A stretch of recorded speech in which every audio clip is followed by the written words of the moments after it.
From the world of John Wick, ballerina एक दिल दहला देने वाली एक्शन से भरपूर थ्रिलर है जो दर्शकों को एक भावनात्मक और रोमांचक सफर पर ले जाती है।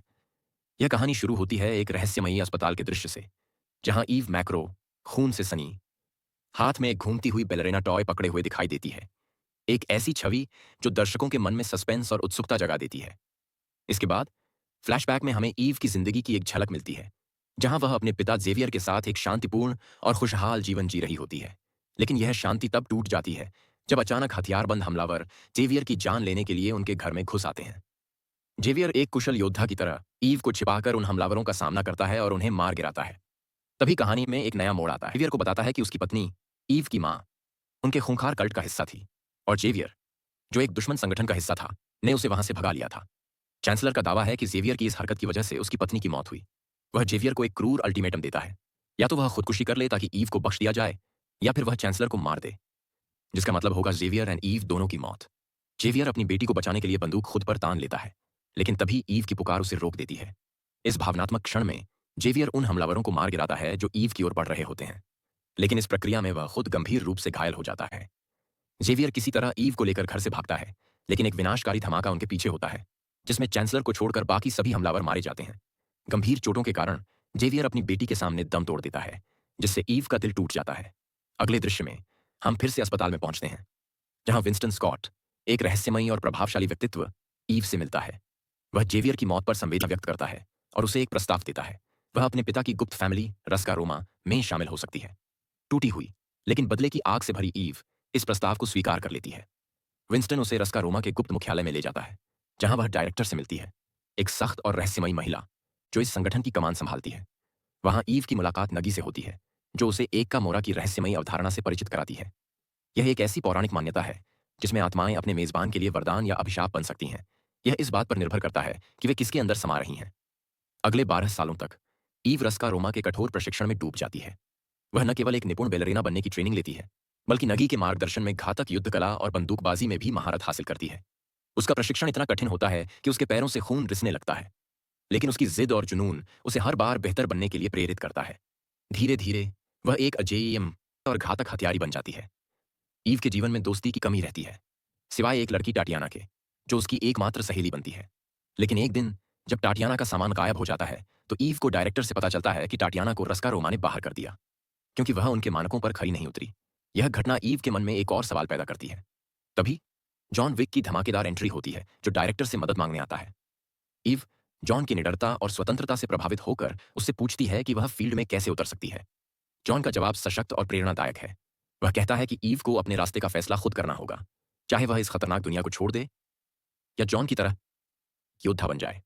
इसके बाद डायरेक्टर ईव को उसका पहला फील्ड मिशन सौंपती है। उसे कैटला पार्क नाम की एक लड़की को एक खतरनाक हमलावर इल सियांग से बचाना है। ईव एक नाइट क्लब में कैटला को ढूंढती है, जहां सियांग और उसके गुंडे उसका पीछा कर रहे होते हैं। एक रोमांचक और तीव्र फाइट सीक्वेंस में ईव एक एक करके सभी गुंडों और सियांग को मार गिराती है और कैटला को सुरक्षित स्थान पर ले जाती है। 2 महीने बाद ईव एक और खतरनाक मिशन पूरा करती है, जहां वह एक अपार्टमेंट में कुछ गुंडों को खत्म करती है। लेकिन जैसे ही वह वहां से निकलती है, एक वैन उसकी कार से टकराती है और 2 हमलावर उस पर हमला कर देते हैं। ईव अपनी कुशलता से दोनों को मार गिराती है, लेकिन उसे एक चौंकाने वाला सुराग मिलता है। एक हमलावर के कलाई पर निशान, वही निशान जो उसके पिता के हत्यारों के पास था। ईव उस हमलावर का हाथ काटकर पास जाती है और जवाब मांगती है। डायरेक्टर बताती है कि यह निशान एक खतरनाक कल्ट का है, लेकिन रस्का रोमा और उस कल्ट के बीच एक ट्रूस है, जिसके कारण वह ईव की मदद नहीं कर सकती। निराश लेकिन बदले की आग से जलती हुई ईव द कॉन्टिनेंटल होटल पहुंचती है, जहां उसका स्वागत चेरॉन करता है। वहां वह विंस्टन से मिलती है, जो उसे चेतावनी देता है कि इस कल्ट से उलझना जानलेवा हो सकता है। लेकिन जब ईव उसे वह गोल्ड टोकन दिखाती है जो विंस्टन ने उसे पहली मुलाकात में दिया था, तो वह मान जाता है। वह ईव को डेनियल पाइन नामक एक हत्यारे को ट्रैक करने की सलाह देता है, जो शायद उसकी मदद कर सकता है। ईव पर्क के कॉन्टिनेंटल में पाइन को ढूंढ लेती है। जब वह चुपके से उसके कमरे में घुसती है, तो वहां उसे पाइन की छोटी बेटी एला मिलती है। तभी पाइन उसे गन पॉइंट पर ले लेता है, लेकिन ईव उसे समझाती है कि वह सिर्फ उस कल्ट को ढूंढना चाहती है। इस बीच लेना नाम की एक रहस्यमयी महिला जो चांसलर के लिए काम करती है, पाइन को ट्रैक कर रही होती है। वह कॉन्टिनेंटल के नियमों को तोड़ते हुए पाइन पर बाउंटी डबल कर देती है। नियमों के उल्लंघन के कारण कई हत्यारे पाइन के कमरे में घुसने की कोशिश करते हैं, लेकिन एक जाल में फंसकर एक हमलावर मारा जाता है। ईव और पाइन मिलकर बाकी हमलावरों से लड़ते हैं और एला को लेकर होटल से भाग निकलते हैं। लेकिन बाहर एक और हमला होता है, जिसमें हमलावर एला को अगवा कर लेते हैं और ईव और पाइन घायल हो जाते हैं।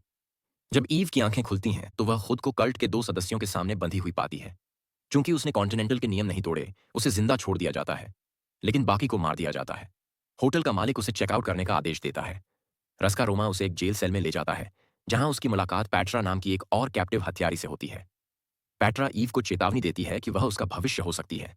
दोनों को एक क्रूर चैलेंज में डाल दिया जाता है, जहां उन्हें एक गन असेंबल कर एक दूसरे पर गोली चलानी होती है। ईव 1 सेकंड पहले गोली चला देती है और जीवित बच जाती है, जबकि पैट्रा मर जाती है। डायरेक्टर ईव को अपने बदले की राह छोड़ने की सलाह देती है, लेकिन ईव का इरादा अटल रहता है। ईव एक गन शॉप मालिक फ्रैंक के पास जाती है। तभी कल्ट के सदस्य दुकान पर हमला कर देते हैं। एक तीव्र गोलीबारी में फ्रैंक घायल हो जाता है, लेकिन ईव सभी हमलावरों को मार गिराती है। बदले में फ्रैंक उसे कल्ट की गुप्त लोकेशन बताता है, ऑस्ट्रियन पहाड़ों में एक छिपा हुआ ठिकाना। ईव हर्स्ट नामक एक छोटे शहर में पहुंचती है, जहां कई गुप्त हत्यारे छिपे होते हैं। एक टैब में उसका सामना कल्ट के गुंडों से होता है। एक रोमांचक और खून खराबे से भरी लड़ाई में ईव सभी हमलावरों और एग्नीथा नाम की एक प्रमुख सदस्य को मार डालती है। लेकिन आखिरकार ईव पकड़ी जाती है। उसका जैकेट फटने से उसका रस्का रोमा का टैटू उजागर हो जाता है, जिससे चांसलर को उसकी असलियत पता चलती है। एक चौंकाने वाले खुलासे में चांसलर बताता है कि लेना, जो उसके लिए काम करती है, वास्तव में ईव की बड़ी बहन है, जो सालों पहले खो गई थी। लेना ईव से नफरत करती है, क्योंकि जेवियर ने केवल ईव को एक अच्छी जिंदगी दी, जबकि उसे कल्ट में छोड़ दिया। वह यह भी मानती है कि उनकी मां की मौत जेवियर की वजह से हुई, क्योंकि वह रस्का रोमा के साथ चली गई थी। चांसलर की पोती एला को वह एक हत्यारी बनाना चाहता है, क्योंकि उसे चुनी हुई माना गया है, जबकि रस्का रोमा अपने सदस्यों को अपनी राह चुनने की आजादी देता है।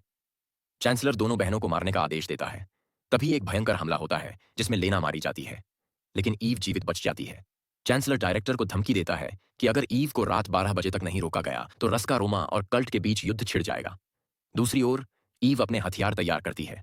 तभी जॉन विक डायरेक्टर के आदेश पर उसे रोकने के लिए आता है। दोनों के बीच एक जबरदस्त और नाटकीय फाइट होती है, जो बराबरी पर खत्म होती है। जॉन ईव की जिद और जुनून को देखकर उसे चांसलर को मारने की इजाजत दे देता है। ईव शहर में घुसती है, जहां चांसलर अपने सभी उपलब्ध हथियारों को बुलाता है। ईव एक फ्लेमथ्रोअर उठाती है और कल्ट के गुंडों को जिंदा जलाना शुरू कर देती है। चांसलर का दाहिना हाथ डेक्स अपने फ्लेमथ्रोअर के साथ उसका सामना करता है, लेकिन जब ईव का फ्यूल खत्म हो जाता है, जॉन एक स्नाइपर शॉट के जरिए डेक्स को मार डालता है। अब चांसलर तक पहुंचने का रास्ता साफ है। चांसलर एला को लेकर भागने की कोशिश करता है, लेकिन ईव उसके सभी गुंडों को मार डालती है। अंत में चांसलर की चेतावनी को नजरअंदाज करते हुए ईव उसे गोली मारकर मार डालती है। वह एला को आजाद करती है और उसे उसके पिता पाइन के पास पहुंचा देती है, जहां दोनों का एक भावनात्मक पुनर्मिलन होता है। कहानी का अंत एक नाटकीय मोड़ के साथ होता है। ईव न्यूयॉर्क के कॉन्टिनेंटल में चेक इन करती है और एक बैले परफॉर्मेंस में कैटा को नाचते देखती है। लेकिन तभी उसके फोन पर एक नोटिफिकेशन आता है। उसके नाम पर $5 मिलियन की बाउंटी लग चुकी है। जैसे ही वह देखती है कि यह मैसेज दूसरों को भी मिल रहा है, वह तेजी से इमारत से निकल जाती है। यह रोमांचक और सस्पेंस से भरा क्लाइमैक्स दर्शकों को बांधे रखता है, और यही मूवी का अंत होता है, जो एक नए रोमांच की शुरुआत का संकेत देता है।